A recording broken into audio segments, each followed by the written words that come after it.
When we work together. అర్థమైందండి? ఫిలిప్పీయులకు రాసిన పత్రిక 1వ అధ్యాయం 27వ వచనం చదవండి. ఏక మనస్సు కలిగిన వారై. ఏక మనస్సు అనేది ఎప్పుడొస్తుందండి?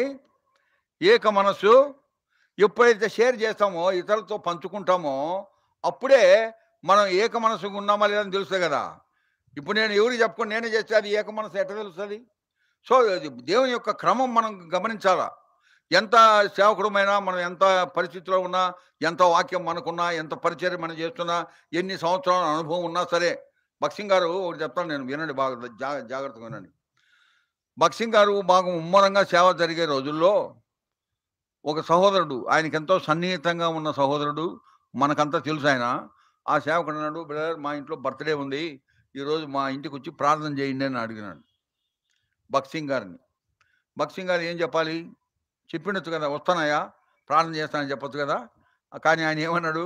"నేను సహోదరులతో చెప్తాను, షేర్ చేస్తాను. ఆ తర్వాత చెప్తాను" అని చెప్పినాడు.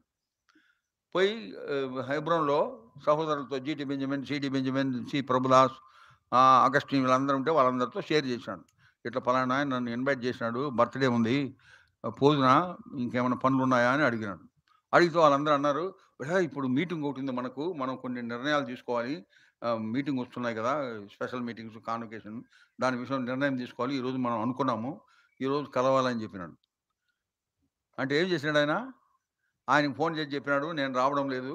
నాకు మీటింగ్ ఉందన్నాడు." అట్లా మనం చేయగలమా? అది అది నేర్చుకోవాలి మనం. మనం ఈ కేవలం ఒక బోర్డు పెట్టుకున్నంత మాత్రాన కాదు. ఏంటి బోర్డు? కోవర్కర్స్.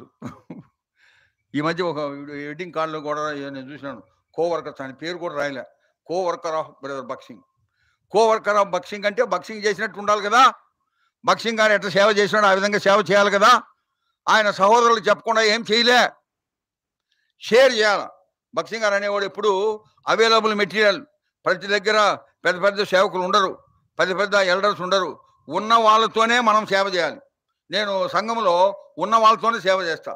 క్రిస్టోఫర్ గారు ప్రెసిడెంట్‌గా ఉన్నాడు. క్రిస్టోఫర్ తెలుసు కదా మీకు? ఎక్కడుంటాడు ఆయన? ఒట్టి చెరుకూరుకి వస్తుంటాడు. వాళ్ళ brother in law Vijayanand is my నాతో పని చేస్తాడు ఆయన. ఇంకొక ఆయన బ్రదర్ రాజు పోస్ట్ మాస్టర్ ఆయన. ఇంకొక ఆయన డ్రైవర్ సత్పాల్. వాళ్ళందరితో నేను వాళ్ళతో చెప్పి సేవ చేస్తాను. ఎనీ ఇన్ఫర్మేషన్ కమ్స్, ఎవరైనా నన్ను పిలిస్తే ముందు వాళ్ళకి చెప్తా.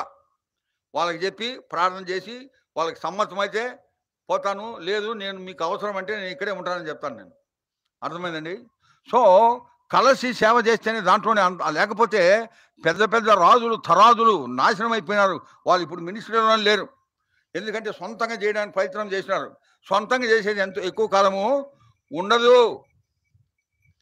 ఎవరైనా సరే మీరు అందరూ వినండి. బక్సింగ్ గారు ఎట్లా చేసినారో అట్లా చేయండి. అప్పుడు దాకా మేము బక్సింగ్ గారి కోవర్కర్స్ అని చెప్పుకోవద్దండి. అది అబద్ధం. బక్సింగ్ గారు చెప్పింది ఏం చెప్పినాడు? ఇతరులకు చెప్పి వాళ్ళకి సమ్మతం అయితేనే పోయినాడు. అది చిన్న విషయం కదా! బర్త్‌డేకి పోయి చేస్తున్నాయా? నేను వస్తాను. మళ్ళీ మీరు ప్రార్థన చేస్తున్నాను నేను వస్తానని కూడా కొంతమంది అంటారు కదా! అట్లా కూడా చెప్పలే. ఆ విధంగా ఆయన ఇతర సహోదరులకు లోబడినాడు. బక్సింగ్ అంతటి వాడు. మనం ఏ పాటి వారమండి?